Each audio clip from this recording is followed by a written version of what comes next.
किसी गांव में ममता नाम की एक बहुत काली औरत रहती थी। उसकी एक बच्ची थी जिसका नाम पिंकी था। वो भी बहुत काली थी। एक दिन सुबह सुबह उसकी सास घर के ही बने मंदिर में पूजा करने जा रही थी।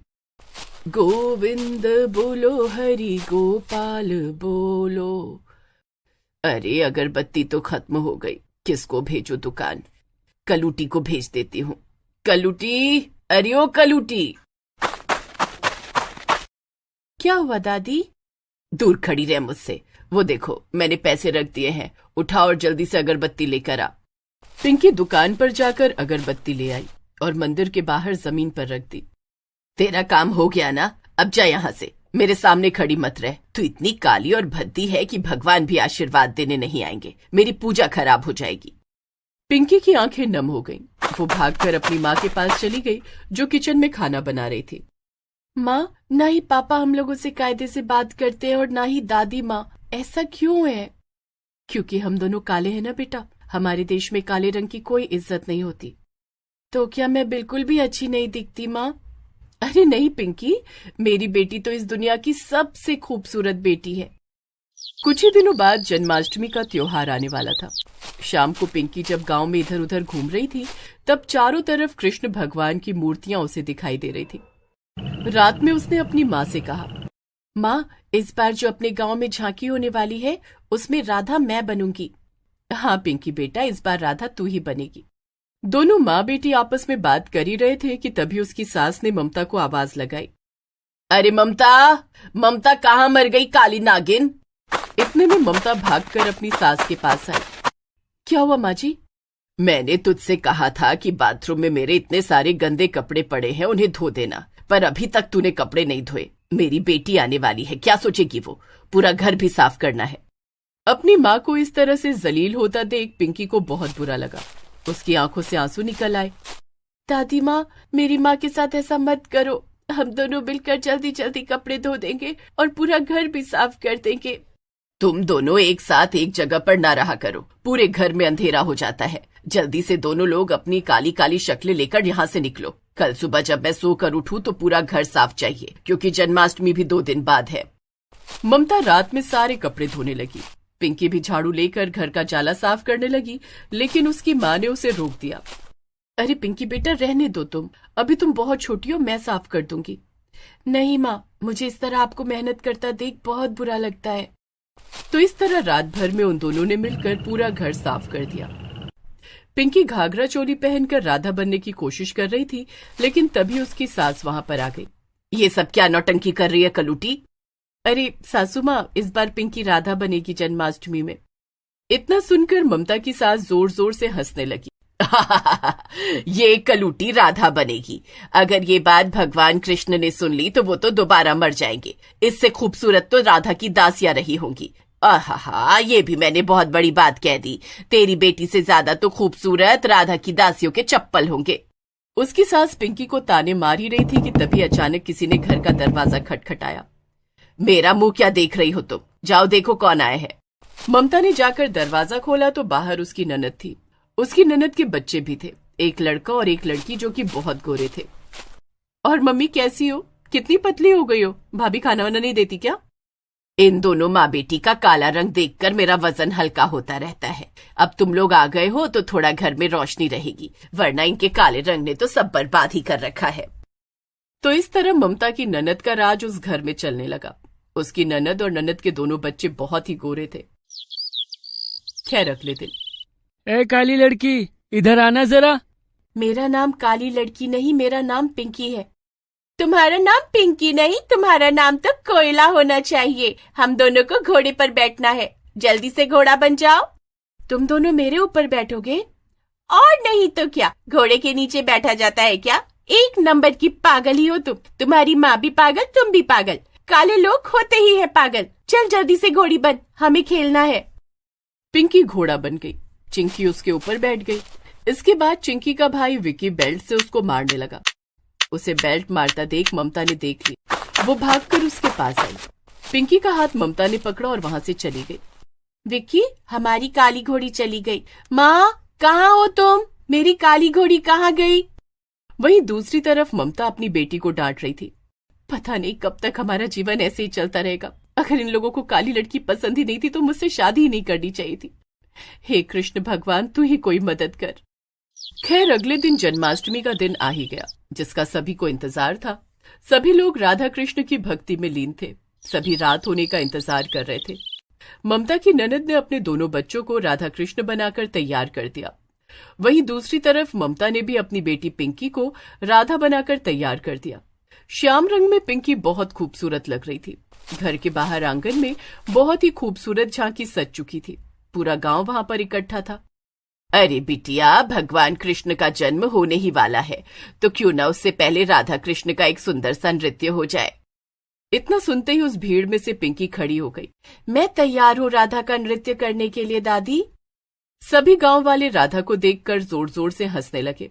इतनी काली राधा तो हमने पहली बार देखी है।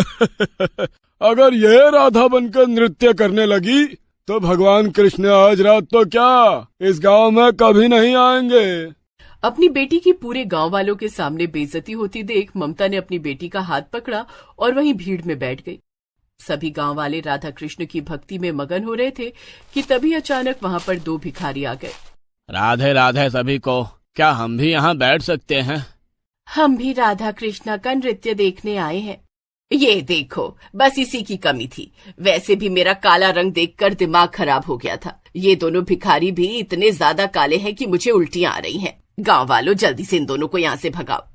दोनों भिखारी झांकी के अंदर घुस गए और राधा कृष्ण की मूर्ति के सामने हाथ जोड़कर खड़े हो गए। अरे बेटा, गांव वालों, जल्दी से इन दोनों को मारकर यहाँ से भगाओ। उसके बाद गंगा जल छिड़ककर सब कुछ पवित्र करना होगा।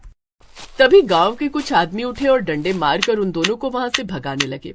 तभी अचानक उन दोनों भिखारी के रूप बदल गए। जो भिखारी था वो कृष्ण के रूप में बदल गए और जो भिखारन थी वो राधा के रूप में बदल गई। मैं यहाँ पर आप लोगों की भक्ति से खुश होकर नहीं आया हूँ, बल्कि दुखी होकर आया हूँ। हम दोनों यहाँ पर भिखारी का रूप धारण करके आए थे, वो भी काले रंग का। लेकिन आप लोग तो काले रंग से और भिखारियों से इतनी नफरत करते हैं। मैंने कितने सारे अवतार लिए। किसी अवतार में मैं गोरा था, किसी अवतार में मैं काला भी था। तो क्या लोग मेरी पूजा नहीं करते थे? कान्हा ने बिल्कुल सही कहा।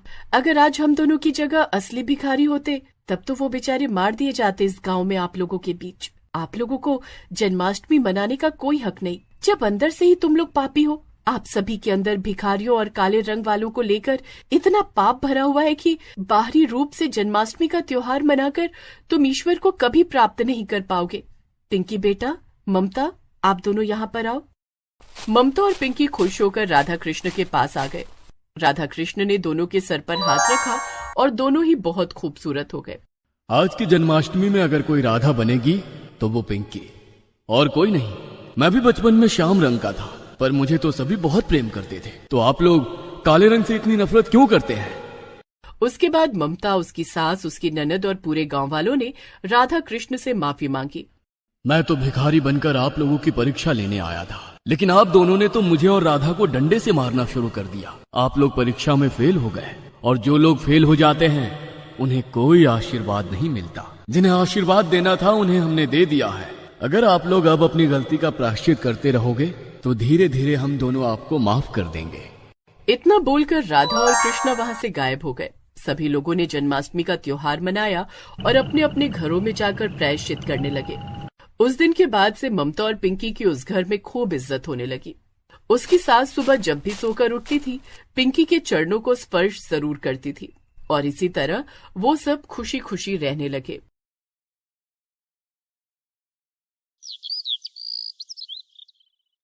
रामकली अपने बेटे अशोक और अपनी पोती पिंकी के साथ एक झोपड़ी में रहा करती थी। अशोक की बीवी का देहांत पिंकी को जन्म देते ही हो गया था। रामकली ही उसका पालन पोषण करती। वो अशोक पर दूसरे विवाह के लिए जोर डाला करती थी। अशोक, नैना को गए हुए कई बरस हो गए। तू अकेला बैठा रहता है। मैं चाहती हूँ कि तू दूसरी शादी कर ले। नहीं माँ, मैं शादी नहीं करूँगा। तू आखिर शादी क्यों नहीं करना चाहता? माँ, मैं पिंकी की माँ से बहुत प्यार करता था। उसकी जगह मैं किसी को नहीं दे सकता। अब उसकी यादों के सहारे ही जीना है। उसकी यादें ही बहुत है मेरे जीने के लिए। माँ, आखिर शादी करने में हर्ज क्या है? तू अपने लिए ना सही, पिंकी के लिए तो सोच। माँ, मैं पिंकी के लिए ही सोच रहा हूँ। अगर कोई दूसरी औरत आई और उसने पिंकी को माँ जैसा प्यार नहीं दिया तो उसकी और मेरी जिंदगी बर्बाद हो जाएगी। हर औरत ऐसी नहीं होती बेटा, मेरा क्या है, आज हूँ कल नहीं। नहीं माँ, मैं पिंकी के साथ कोई रिस्क नहीं लेना चाहता। रामकली अशोक को शादी के लिए हमेशा फोर्स करती रहती थी, पर अशोक मानता नहीं था। रामकली को कृष्ण भक्ति में बहुत विश्वास था। वो पिंकी का ध्यान रखने के साथ साथ कृष्ण भक्ति भी किया करती थी। उसने अपने घर में एक छोटे से बाल गोपाल बिठा रखे थे। वो उन्हें नहलाती, सुलाती, खाना खिलाती और उनका पूरा ध्यान रखती थी। अशोक, आज राशन खत्म हो गया है, शाम को बाजार से राशन लेकर आना है। माँ, अभी तो मेरे पास पैसे नहीं है और जहाँ मैं काम कर रहा था उस कारखाने वाले ने मुझे नौकरी से भी निकाल दिया। तू फिक्र मत कर, ठाकुर जी सब भला करेंगे। माँ, क्या ठाकुर जी भला करेंगे? ठाकुर जी तो वैसे ही तुम्हारे भरोसे रहते हैं। तुम ही उनको नहलाती हो, तुम ही सुलाती हो, तुम ही खिलाती हो। अगर ठाकुर जी की इच्छा ना हो तो मैं कौन हूँ इनका साज श्रृंगार करने वाली। तभी वहाँ भागी भागी पिंकी आ जाती है। वो आकर दूध मांगने लगती है, पर घर में तो दूध होता ही नहीं। तो रामकली ठाकुर जी से पूजा करने बैठ जाती है। तभी वहाँ एक आदमी आता है। कोई है घर में? हाँ, दादी हैं, वो पूजा कर रही हैं। आप कौन? ये लो बेटा, दूध का डोल पकड़ लो। पर हमने तो दूध नहीं मंगाया अंकल। मुझे पता है बेटा, पर मैं जहाँ दूध देता हूँ वो गांव गए हुए हैं, तो उनके हिस्से का दूध मैं तुम्हें दे जा रहा हूँ। अगर मैं इसे घर लेकर जाऊंगा तो ये खराब हो जाएगा। इससे अच्छा है कि तुम इसको पी लो। अभी रुको अंकल, मैं अभी दादी को बुला कर लाती हूँ। पिंकी दादी को बुलाकर लाती है, पर दरवाजे पर कोई भी नहीं होता। तब वो दादी को सारी बात बताती है और दादी समझ जाती है कि ये सब ठाकुर जी की कृपा है। पिंकी, तुझे दूध पीना था ना? हाँ दादी माँ। ये ले, ठाकुर जी ने दूध भिजवाया है। वो कभी अपने भक्तों को भूखा नहीं रहने दे सकते। पिंकी दूध पीकर सो जाती है और रामकली ठाकुर जी की सेवा में लग जाती है। समय व्यतीत होता जाता है और बरसात का मौसम शुरू हो जाता है। अशोक रामकली से काम के सिलसिले में शहर से बाहर जाने के लिए कहता है। माँ, कहीं से काम के सिलसिले में फोन आया है। मुझे दूसरे शहर में काम ढूंढने के लिए जाना होगा। पर बेटा, मौसम बहुत खराब हो रहा है। मौसम का क्या है माँ, आज खराब है तो कल सुधर भी जाएगा। पर अगर नौकरी हाथ से निकल गई तो मुश्किल हो जाएगी, क्योंकि वैसे ही खाने के लाले पड़े हुए हैं। जैसा ठाकुर जी रखेंगे वैसा तो रहना ही पड़ेगा ना। माँ, मैं ये सब नहीं जानता, बस मुझे दूसरे शहर जाना है। अपना और पिंकी का ध्यान रखना। ठाकुर जी सबका भला करे। जा बेटा, तुझे सफलता मिले। अशोक रामकली का आशीर्वाद लेकर शहर की तरफ चल पड़ता है। थोड़ी देर बाद ही मूसलाधार वर्षा होती है और बारिश रुकने का नाम नहीं लेती। माँ, बिजली कड़क रही है, बहुत डर लग रहा है। देखो ना, पानी भरने लगा है झोपड़ी में। तुम मेरे साथ इस पलंग पर बैठ जाओ। पिंकी रामकली के साथ बैठ जाती है, पर बारिश रुकने का नाम नहीं लेती और घर का सामान पानी में तैरने लग जाता है। पानी उनके घुटनों तक आ जाता है। बेटा पिंकी, अब तो हम फंस चुके हैं। पानी पूरी तरह से घर में भर गया है। दादी माँ, अब हम क्या करें? आज तो कृष्ण जन्माष्टमी है। हाँ बेटा, आज तो ठाकुर जी का जन्मदिन है। पूरी रात बैठे बैठे ऐसे ही निकल गई। चल, ठाकुर जी को नहलाकर तैयार कर उनका जन्मदिन मनाते हैं। पर दादी माँ, सब कुछ तो पानी में बह रहा है। जब ठाकुर जी हमारे साथ हैं, तो ये पानी हमारा कुछ नहीं बिगाड़ सकता है। रामकली ठाकुर जी को अपनी गोद में उठाकर और दूसरी गोद में पिंकी को उठाकर झोपड़ी से निकल जाती है। उसके निकलते ही झोपड़ी डह जाती है। रामकली ठाकुर जी को अपनी गोद में लेकर एक मंदिर की सीढ़ियों पर बैठ जाती है, जहाँ पानी नहीं चढ़ा होता। दादी माँ, आप यहाँ पर क्यों आई? और ये ठाकुर जी आपकी गोद में क्या कर रहे हैं? ये हमारे साथ हैं, तभी तो हम सुरक्षित हैं। इनके होते हुए हमें किसी तरह की फिक्र की जरूरत है ही नहीं। ये कौन है दादी माँ, जिन्हें आप हमेशा सीने से लगा कर रखती हो? यही तो है हमारे, और हम इनके बिना तो एक पत्ता भी नहीं हिलता। आज हम इनका जन्मदिन कैसे मनाएंगे दादी माँ? रामकली ठाकुर जी और पिंकी को लेकर मंदिर की सीढ़ियों पर उनसे बात कर रही थी कि तभी कहीं से एक चील उड़ती हुई आई और एक कपड़ा उसके ऊपर गिराकर चली गई। ये देखो पिंकी, ये रहे ठाकुर जी के नए वस्त्र। हम उन्हें नए वस्त्र पहनाते हैं और ये जो डाली पर फूल लगे हैं, इससे हम इनका श्रृंगार करेंगे। रामकली और पिंकी दोनों ठाकुर जी का कृष्ण जन्माष्टमी के उपलक्ष्य में श्रृंगार करती हैं। पिंकी को थोड़ी देर में नींद आ जाती है और वो अपनी दादी की गोद में सो जाती है, पर थोड़ी ही देर बाद उसका बदन तपने लग जाता है और उसे जोर का बुखार हो जाता है। हे भगवान, ये क्या हो गया? पिंकी को तो बहुत तेज बुखार है और मेरे पास कोई साधन भी नहीं जो इसको डॉक्टर के पास लेकर जा सकूं। कुछ समझ नहीं आ रहा क्या करूं। पिंकी, पिंकी, आंखें खोल। पिंकी आंखें नहीं खोलती बल्कि ठंड के मारे कपकपाने लग जाती है। रामकली डर जाती है और कृष्ण जी से प्रार्थना करती है कि पिंकी को ठीक कर दे। हे प्रभु, ये आपकी कैसी माया है। इस बाढ़ में कोई रास्ता नहीं, कोई उम्मीद नहीं, और पोती को इतना तेज बुखार। इसके अलावा और क्या है मेरे पास। इसके साथ समय व्यतीत कर लेती हूँ। आज आपको इसकी महिमा बताई और आज ही आपने इसको इतनी तेज बुखार दे दिया। अब मैं आपको इसको सौंपती हूँ, चाहो तो इसको ठीक कर दो, बाकी आपकी इच्छा। रामकली सब कुछ कृष्ण जी के ऊपर छोड़कर कृष्ण भक्ति में लीन हो जाती है। तभी वहाँ एक आदमी आता है और रामकली से पूछता है कि वो यहाँ पर क्या कर रही है। माँ जी, आप इस बेटी को और ठाकुर जी को लेकर मंदिर में क्या कर रही हैं? क्या बताऊं बेटा, मेरा बेटा परदेश गया हुआ है और पोती को तेज बुखार है। मैं उसको खबर भी नहीं कर सकती और हमारी झोपड़ी भी टूट गई है। इस बाढ़ में सब कुछ तहस नहस हो गया है।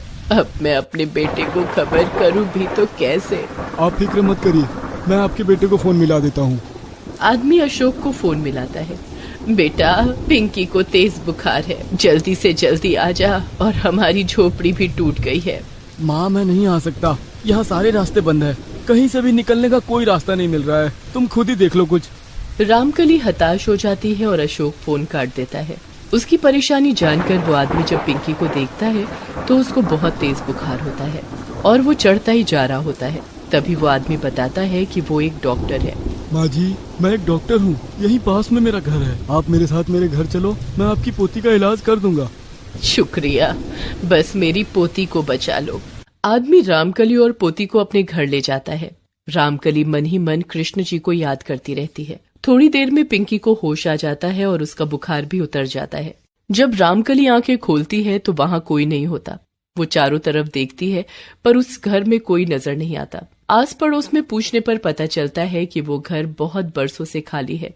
मैं समझ गई कि कन्हैया जी आप आए और मैं आपको पहचान भी नहीं पाई। मैं जानती थी आप मेरी मदद जरूर करेंगे। मुझे विश्वास था और आपने मेरा विश्वास और भी ज्यादा बढ़ा दिया। आपने मेरी पोती को ठीक कर दिया। आज से मेरा विश्वास आपके ऊपर और बढ़ चुका है।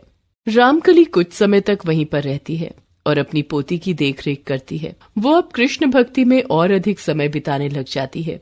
ये बात जब अशोक को घर आने पर वो बताती है तो उसको भी विश्वास नहीं होता और धीरे धीरे अशोक भी कृष्ण भक्ति में लीन हो जाता है। तीनों कृष्ण भक्ति में लीन होकर अपना जीवन यापन करते हैं।